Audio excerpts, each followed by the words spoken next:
Alors dans cette vidéo, on va voir quelle est la représentation du prix qu'on va utiliser, qui est celle qui est la plus utilisée par les traders professionnels. Dans la précédente vidéo, on avait vu qu'il existait différentes représentations du prix et que ça ne servait à rien de tous les connaître, il valait mieux en connaître une seule et bien la maîtriser. Donc la représentation du prix qu'on va choisir et qu'on va continuer d'utiliser jusqu'à la fin de cette masterclass et que vous allez devoir tout le temps utiliser, c'est la représentation en chandelier japonais. Donc nous allons utiliser cette représentation en chandelier japonais car ça va être celle qui va fournir le plus d'informations sur le prix. Souvenez-vous, on avait vu par exemple la représentation en ligne de clôture. La représentation en ligne de clôture, elle ne nous donnait pas beaucoup d'informations finalement. Elle ne prenait que la dernière transaction qui a eu lieu à chaque fois et les reliait par une droite. Alors donc vous vous en doutez bien que c'est quand même très limité pour pouvoir trader. Par contre, celle en représentation chandelier japonais, elle va vraiment nous donner beaucoup plus d'informations sur le prix sans trop surcharger le prix. Parce que des fois qu'on a trop d'informations, eh bien pareil, on a de la redondance et on a trop de surcharge. Celle-là, eh bien elle n'est ni trop simplifiée, ni trop surchargée. C'est vraiment la représentation qu'il faut absolument utiliser. Donc la représentation en chandelier japonais, elle ressemble à l'image que vous avez ici à droite. Donc sur l'outil TradingView qu'on avait vu dans la précédente vidéo, eh bien il faut sélectionner le mot bougie. Car les chandeliers japonais sont aussi appelés des bougies japonaises. Donc voilà, vous voyez, vous avez des bougies vertes pour les hausses et des bougies rouges pour les baisses. Donc maintenant, on va faire un petit peu d'histoire. Tout simplement, la forme d'affichage du prix a été inventée au XVIIIe siècle par les marchands de riz japonais. Elles sont aussi appelées chandeliers ou bien même chandelles ou enfin bougies japonaises. Donc vous voyez, vous avez soit des chandelles, soit des chandeliers, soit des bougies. Donc tout ça japonaise. Donc encore une fois, ça ne sert à rien de connaître tous les termes. Si vous appelez ça les chandeliers japonais, c'est très bien. Le deuxième terme le plus connu, c'est bougie japonaise.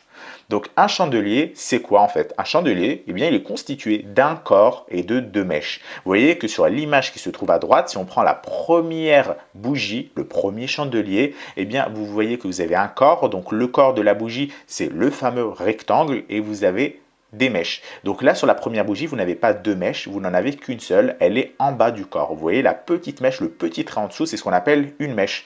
Donc une bougie peut soit avoir un corps et deux mèches, soit un corps et une mèche, soit tout simplement un corps. Vous avez vraiment ces trois possibilités. Ne vous inquiétez pas, on va bientôt voir pourquoi certaines bougies ont des mèches et d'autres n'en ont pas. Donc ça, ne vous inquiétez pas. Pour le moment, retenez juste que certaines bougies, eh bien, elles n'ont simplement qu'un corps, d'autres une mèche, soit en haut du corps, soit en bas du corps, et enfin, soit deux mèches. Donc la première, par exemple, c'est une bougie haussière car elle est verte et vous voyez qu'elle a une mèche inférieure en dessous du corps.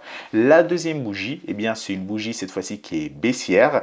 Donc vous voyez qu'elle a un corps, elle a deux mèches. Elle a une mèche supérieure qui se trouve en haut du corps et une mèche inférieure qui se trouve en bas du corps. Vous voyez que la mèche du haut est beaucoup plus petite que la mèche du bas. Donc également, il faut savoir que les mèches et les corps, eh bien, elles vont tout le temps avoir des tailles qui vont être différentes. Vous n'allez pas avoir de vous n'allez par exemple pas avoir des mèches hautes et basses qui vont toujours avoir la même taille ou bien des corps qui vont toujours être égales à 3 fois la mèche.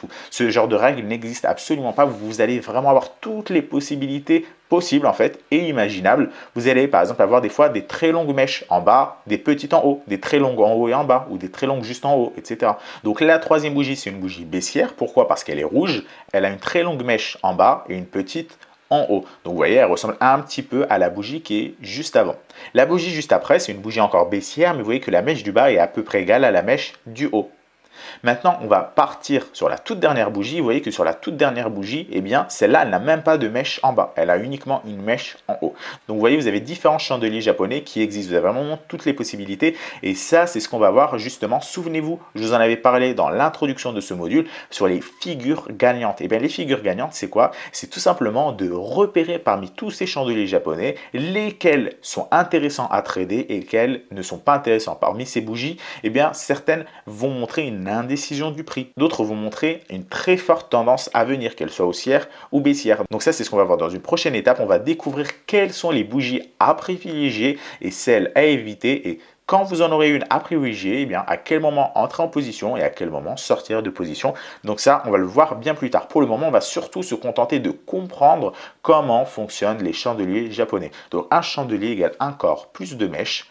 Une bougie verte, on l'a vu, traduit une hausse du prix. Et une bougie rouge traduit une baisse du prix. Parfois, vous allez également avoir d'autres couleurs. Certains traders ou même parfois certaines plateformes d'analyse vont représenter ces bougies non pas en vert et en rouge, mais en blanc et en noir. ou bien même en bleu et en rouge. Donc vous allez avoir des fois d'autres couleurs, mais les couleurs qui vont être les plus utilisées et celles sur lesquelles vous allez tomber, ce seront les verts et les rouges. Donc on va rebasculer rapidement sur la plateforme TradingView qu'on a découvert dans la précédente vidéo. Et donc vous le voyez ici, vous avez une représentation en chandelier japonais avec des bougies vertes pour les hausses et des bougies rouges pour les baisses. Par exemple, vous voyez que cette bougie rouge ici, elle traduit une très forte baisse car elle est très puissante, elle a une très grande amplitude, elle a une très grande hauteur. Celle-là aussi, elle traduit une très forte baisse. Celle-là également traduit une très forte baisse. Celle-là, à contrario, étant donné qu'elle est verte et qu'elle a une grande hauteur, traduit une très forte hausse. Vous allez également avoir des bougies qui vont traduire une indécision du prix. Par exemple, ici, vous voyez cet amas de bougies ici, eh bien, ils ont une très faible amplitude, leur hauteur est très faible et vous avez une succession de bougies rouges et vertes. Donc là, vous avez une légère hausse, puis juste là, une légère baisse, puis là, une autre légère baisse, une autre légère baisse, une légère hausse, une légère baisse, etc. Donc là, vous voyez qu'au global, le prix finalement, il a évolué horizontalement, il n'y a pas eu de forte tendance. Alors qu'ici, vous voyez, en simplement finalement ces deux grosses bougies rouges, le prix a quand même fortement chuté.